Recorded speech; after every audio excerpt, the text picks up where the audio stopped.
धुळे महानगरपालिकेच्या महापौरपदी मायादेवी परदेशी यांची वर्णी लागल्यानंतर आता त्या उद्या म्हणजे सोमवारी या ठिकाणचा पदभार घेणार आहे। आणि आपण जर बघितलं तर त्यांच्या कार्यालयाची आता दुरुस्ती सुरू आहे।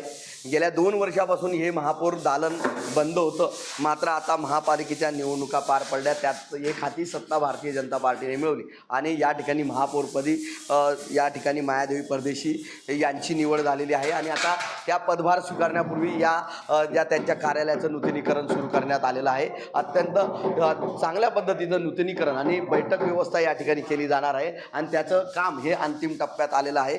उद्याला महापौर मायादेवी परदेशी आणि त्याचबरोबर उपमहापौर ज्योत्स्ना पाटील या ठिकाणी पदभार स्वीकारणार आहेत आणि त्यामुळे आता या ठिकाणी ज्या कार्यालयाचं नूतनीकरण सुरू करण्यात आलेलं आहे। सर्वांची उत्सुकता होती की महापौर नेमकं धुळे महापालिकेत कोण होईल। त्यानंतर मात्र मायादेवी परदेशी या महापौर झाल्या आणि आता याच कार्यालयातून त्या आता कामकाज सुरू करणार आहेत। त्यामुळे आता हे काम जे आहे हे अंतिम टप्प्यात आलेलं आहे।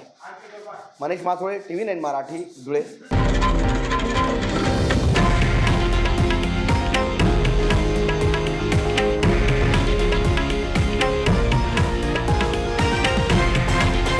हे आहे देशातील नंबर 1 न्यूज नेटवर्क आणि आपण पाहत आहात TV9 मराठी, एकमेव।